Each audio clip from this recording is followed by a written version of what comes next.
สบายดีพี่น้องมันก็มาพอกับบริเนาะมันก็บริใช่มาประกอบตัวเนาะ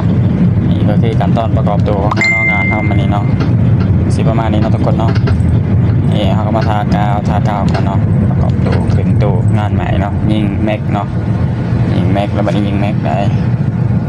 ยิงน็อตเนาะยิงสอนนำยิงน็อตงานเฮ้ยมาจับกล่องอีกนี่กับพี่เขามาเนาะนี่ก็ก็มายิงน็อตแล้วบัดนี้เนาะงานบริใช่ประมาณนี้เนาะทุกคนงานก็หลายเนาะบริเวณบริเวณทั้งหลายเนาะมีหลายเนาะงานเนาะประกอบตู้เนาะประกอบตู้อยู่เต็มห้องงานแล้วเนาะตู้ตอนนี้ประกอบตู้คนเดียวเนาะนี่ก็วิธีประกอบตู้เนาะก็บ่มีคนจับซอยก็เอาไม้จับซอยเนาะไม้ซอยไปน้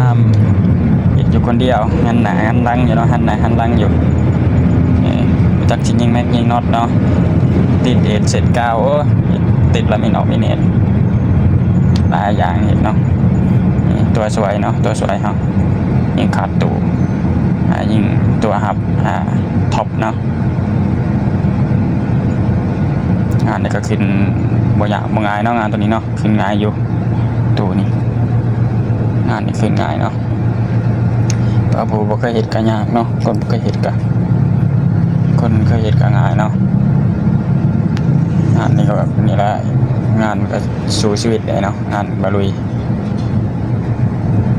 เห็นแต่งานเนาะแต่งานตัวชีวิตบาเนาะก็เหมือนเห็นแต่งานแต่ว่าเงินบ่มีเนาะมีแต่งานบ่มีเงินนะก็เหมือน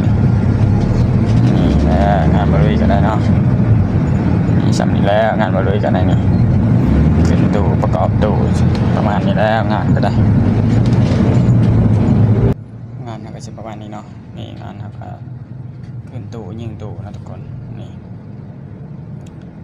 งานกับงานใหม่เนาะญี่ปุ่นก็ไล่เนาะญี่ปุ่นก็ไล่ไม่เมื่อยอยู่เนาะไม่เมื่อยงานนี้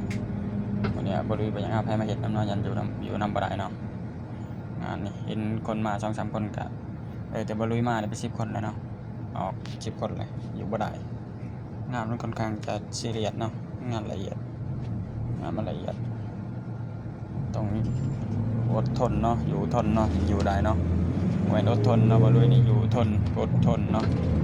ทนอยู่กับว่าแม่นเนาะเหลือเงินเนาะทุกคนเงินดีกับงานหนักเนาะงานเงินเบากับงานเบาเนาะเงินหนักกับงานหนักประมาณนี้แหละเนาะลูกพี่เขาก็มาเบาตัวอยู่เนาะเตรียมเลิกงานแล้ววันนี้เตรียมเลิกงานแล้วเบาคนนอกคนใหม่มาวันนี้คนตู้มาแล้วประกอบมาแล้วซะตู้ร้าย